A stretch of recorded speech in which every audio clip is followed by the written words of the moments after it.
Hi, all, and welcome to the session on what to do after exams. So often, when people get their exam papers back, if you haven't done well, you are obviously very disappointed. And I found that a lot of people after the exam feel that they had a good exam and that things went really well. And then when they get the marks back, they see that the marks don't reflect how they felt. And a lot of people get very despondent.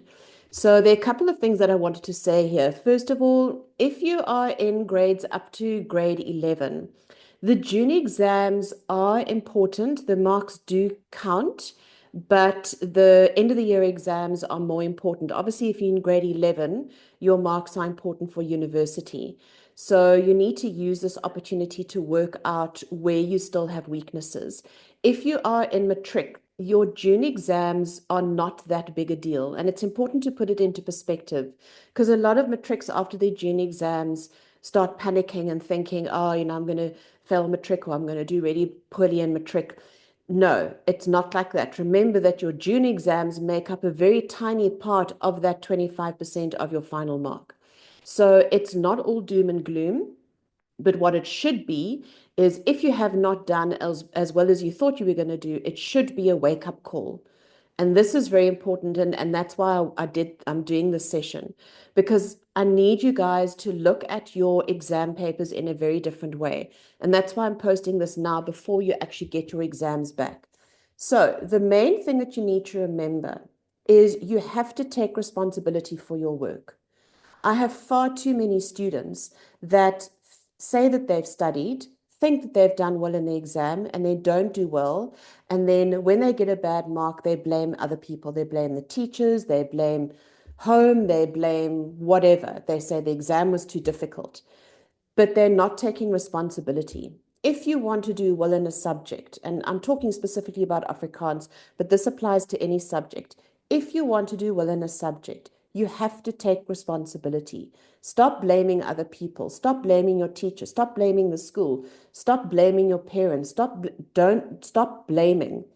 Take responsibility and say, I am the only person who can make sure that I get good marks. The way that I've been doing it up until now does not work. So therefore, I need to change the way that I approach my work. And again, I have lots of arguments with students who say, now, I've always done it like this. But if you've always done it like that and it hasn't worked, why do you carry on doing it? It's obviously not working. So you need to find another way of approaching your work. And that's what these June exams are for. They're there to give you a wake up and to make you realize where you have gaps in your knowledge. So whenever you get a test or an exam, you need to not just look at the mark. Often if I ask my students, how did you do in your exam? And they go, oh, I got 17 out of 30. Well, that tells me nothing. I need to know, what did you get wrong? Did you get your tenses wrong? Did you get your negative wrong? Did you get your group 3 conjunction rule wrong? So when you get your exam papers back, don't just look at the mark, look at the detail. Look at where you are going wrong.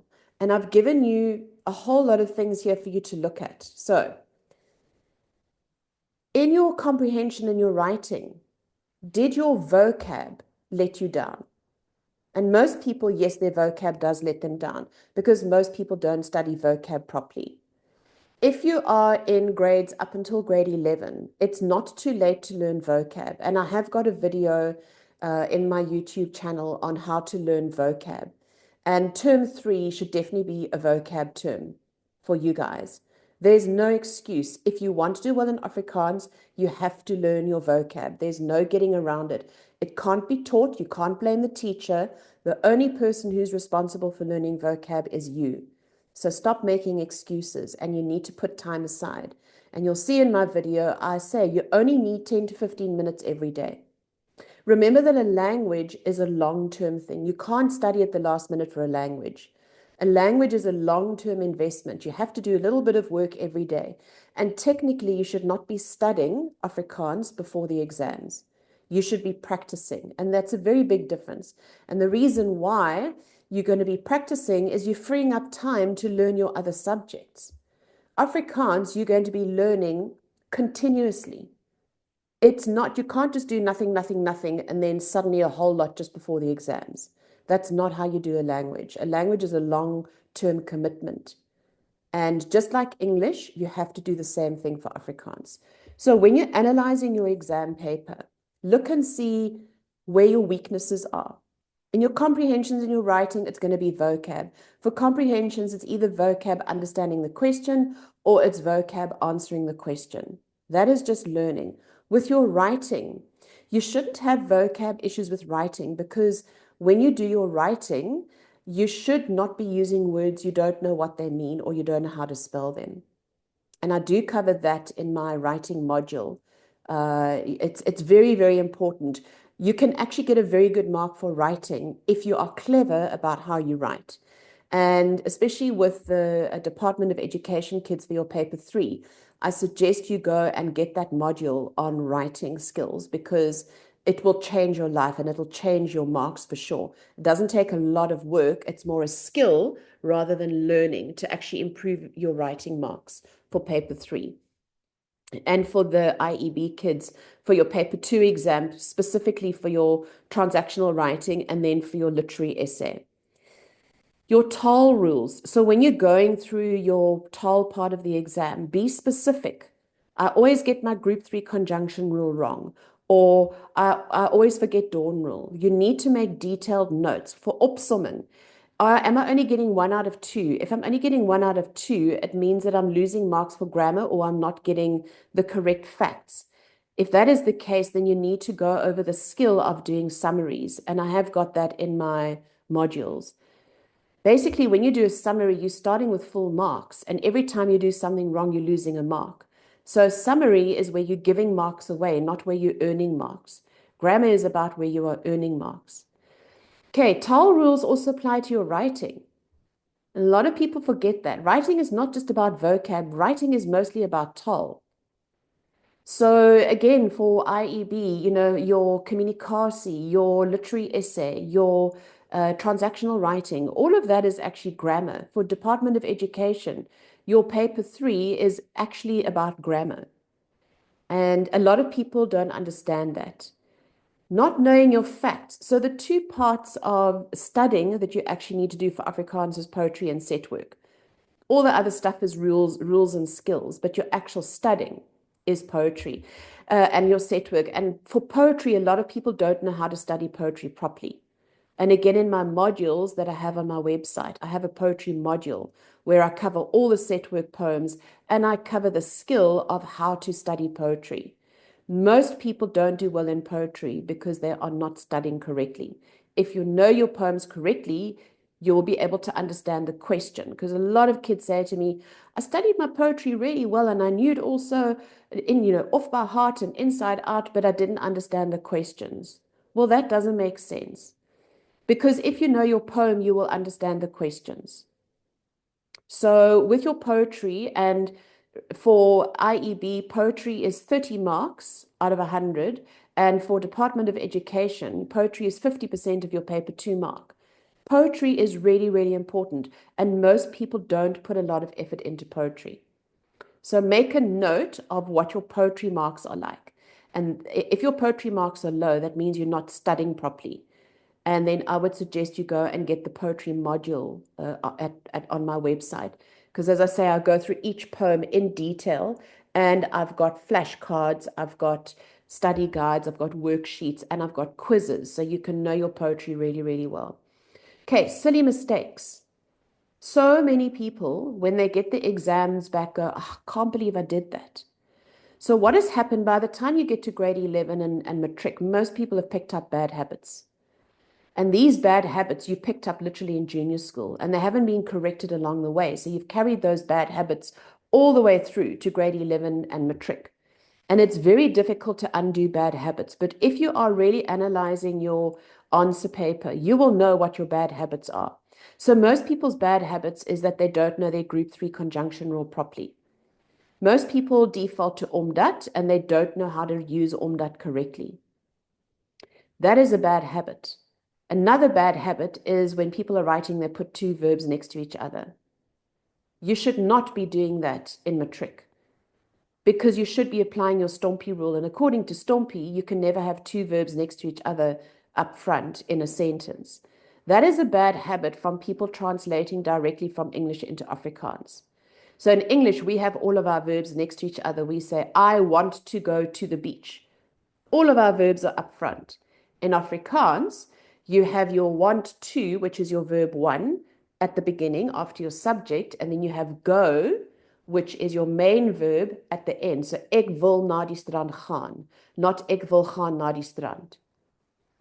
All of that can be corrected if you edit properly.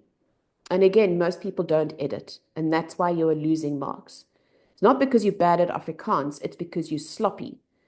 And that is the key to a lot of people. You're sloppy because you haven't corrected your bad habits. And so now this is when you need to do it after these June exams. And then spelling mistakes. A lot of people lose marks because they use an adverb instead of an adjective. And that's just throwing marks away. Specifically IEB kids in their literary essays and in their transactional writing. IEB is very strict about adverbs and adjectives. And I've seen so many people, even in communicatie, losing a mark because they say die wonderlike dag instead of die wonderlike dag. Again, that is sloppiness. So as I say here, you need to take ownership of your work. If you want to improve your marks for Afrikaans, you've got to focus on the detail. By the time you get to grade 11 and matric, you've basically done all of your work. You've done all of your grammar. So you've got the groundwork. You need to be focusing on the detail. So again, I wanted to give you this. This is how the teachers will be marking your paper. And I want you to look at these symbols and what the symbols mean. I bet you none of you have actually looked at your exam paper and looked at what the teachers have written. So the very, very, very basic mistake that a lot of people make is that they still use English words. Using English in an Afrikaans exam is a no-no. And I know why people use English. It's because you're thinking of what you want to write. You can't think of the word in Afrikaans, so you just put the English word there so that the teacher will understand what you're saying. You cannot use English at all. What you have to learn to do is there is a skill around using a word if you don't know what it is in Afrikaans. And I explain that skill in my writing module. It's about describing the word. So say, for instance, if you want to say the man is very aggravated, all right, and you don't know what the word for aggravated is in Afrikaans, break the word down. What does aggravated mean? It means he's angry. It means he's frustrated. Do you know the word for angry? Yes, kwaad or vies. Do you know the word for frustrated? Yes, gefrustreerd. So you do know the word. And this is what happens with most English-speaking people, is obviously your level of English is much higher than your level of Afrikaans. So you're thinking in quite a high level of English. But when you're writing Afrikaans, you've got to dumb it down. You've got to use much simpler words. And you will know those words. So there is a link to this document. If you go onto my website, I will show you at the end there is a link there where you can go. And I would have a look at these words and see what these words, symbols mean. Okay, very important. Here, the VW, all right, so this is an example of where somebody's used an adverb instead of an adjective. So prachtig is an adverb. You would say die meisie is prachtig. But if you want to say the beautiful girl, you would need to say die prachtige meisie, because remember, all adjectives end in an E. If you have got a brackets, it means that your word order is wrong, which means that you haven't applied stompie or you haven't applied your conjunction rule. That little kappie at the bottom means that you've left something out. You've left out a word, or you've left out punctuation, or you've left out a letter. So go through all of this before you get your exams back, because then it'll help you analyze where you're making mistakes. What you can do, and you can use this as a sort of template or a guideline, is do yourself a form that you can take for when you get your exam papers back. And you can use this for all of your subjects. So you're going to have the paper name here. So like this is Afrikaans paper 1. And then you can look, okay, well, the question I'm going to look at is comprehension. What are the mistakes I made in comprehension? Okay, translated the questions incorrectly. Very common mistake. Okay, the reason why people translate the questions incorrectly is because you don't know how to translate. And I know it sounds really weird, but again, remember it's to do with the verbs. In English, our verbs are linear. So in English, when we speak like that. We have the subject, verb, and so we go on. In Afrikaans, you read, you go to the end to get the verb, you go back, and then you carry on reading. So when you're translating a question, you've got to read your question word, then you go to the end of the sentence to find the verb, then you go back and you read the rest of the sentence. And this is why most people interpret a question incorrectly, because they're interpreting it the English way, not the Afrikaans way. And once you start correcting this, you will find that you will not make mistakes when you are translating questions. Bad habits. Always, always, always make a note of what your bad habit is. Everybody has bad habits. As I say, most people's bad habits is not knowing their group 3 conjunction or forgetting to use dawn rule when they're writing in the past tense. Make a note of your bad habits because that's what you're going to work on in term 3. You're going to work on getting rid of those bad habits. This is where you're losing marks. And you've probably been doing this since grade 8. So yes, even though since grade 8, the teacher's been highlighting what you're getting wrong, you are not picking up that that has become a bad habit. And a bad habit is when you do the same thing over and over and over and over again and you keep on getting it wrong. It's very difficult to undo bad habits, but if you are aware of it, it becomes easier. So you're going to do this for every question in your exam paper. You're going to make a note of where you went wrong. So if it's grammar, you're going to say dawn rule. I forgot dawn rule. Or I forgot the rule for nadat. Most people forget that.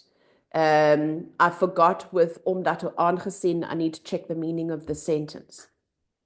With active and passive, I forgot to break down the sentence into parts of stompie. And that's why I got my manner in the wrong place. Or most common mistake, I identified manner and place incorrectly. So you can see how I'm going into detail. And this detail is really, really important because then what it's going to do is you now know what you need to work on in term 3 to prepare for prelims if you're in matric. Because prelims start becoming important. Those marks count towards your SBA mark. So in order to make sure you improve your marks for prelims, you need to identify your weaknesses in your June exam. And as I said, this applies to all of your subjects. It's not just for Afrikaans. You can use the system for history, for geography, whatever. And if you do this, you will have a record of the things that you got wrong or where you went wrong. And then when you start preparing for term 3 and you're now starting to learn for prelims, if you're in matric, you know what you need to focus on. Because most people default to studying what they already know. It's easy. It's very uncomfortable to study stuff that you don't know. Or most people thought that they knew something, but then in the June exam, you realize, I actually don't know that. Especially something like poetry. So be honest when you're analyzing your exam paper when you get it back and be very analytical. Having said that, after you've analyzed your exam paper and you've made a note and you've got your sheet and take it home and you can put it in a file or whatever, you need to have a break. So these June, July holidays are really, really important. If you don't have a break these holidays, you will burn out in finals. I've seen it happen so many times.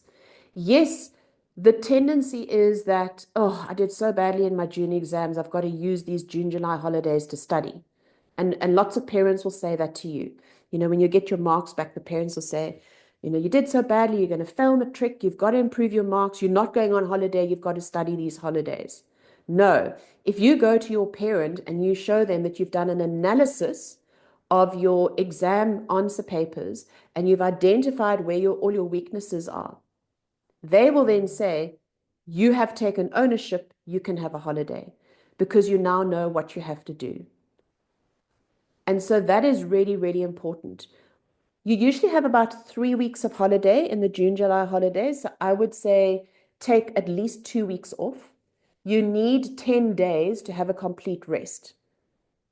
And by complete rest, I literally mean pack everything away. Pack all of your schoolwork away. Have nothing in your room to do with school. Have a complete break. Go and see your friends. Go out. Go into nature. If you're going traveling, go and travel. Just have a complete break.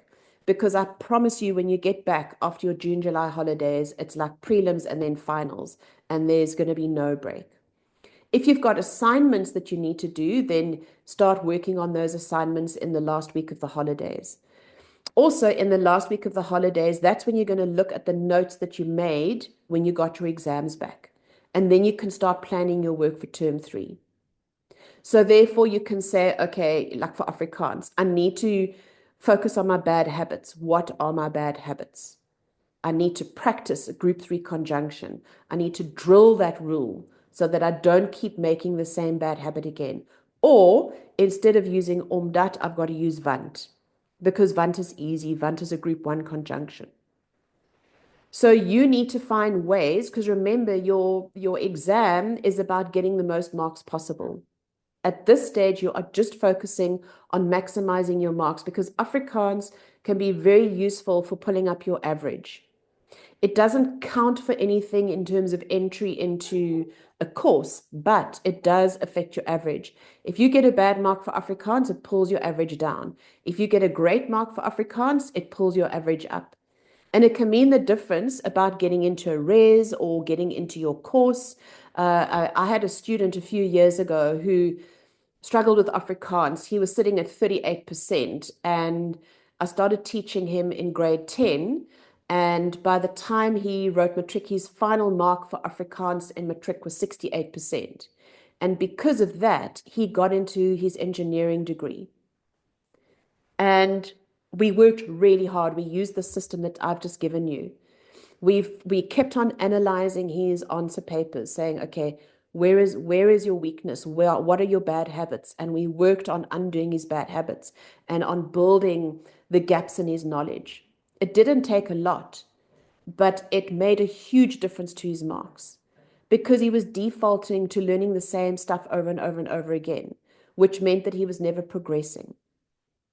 So in that last week of the holidays, start planning your work. You should know when your prelim exams are, and then you need to allocate your time. And as I said here, the key to learning a language is consistency.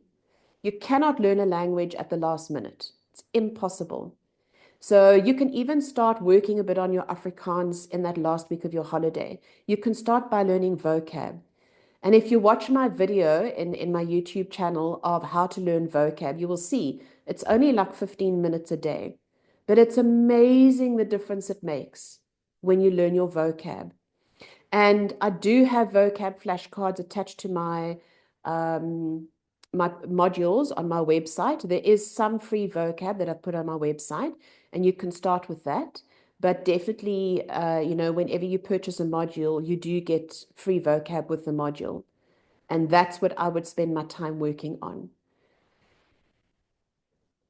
So what I wanted to show you is, if you go onto my website, you will see this on the front of the website. And I've given you a click here to get through to the YouTube channel. There is also a form that you can fill in if you have any questions for me.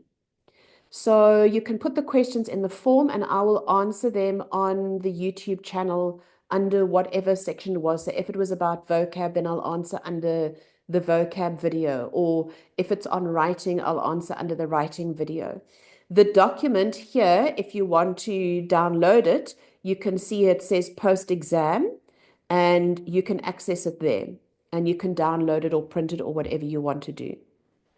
So be positive about getting your exams back. Yes, you need to be upset about getting a bad mark. If you're not upset, then that means you don't care. And if you're sitting in matric in June and you don't care about Afrikaans, you've got a big problem, because Afrikaans is a compulsory subject. And as I said, it can either pull your average down or pull it up. So it's your choice as to what you want to do about Afrikaans. If you want to have a consultation with me, if you go onto my website, you will see that there is a block at the top where it says you can book an appointment to meet with me.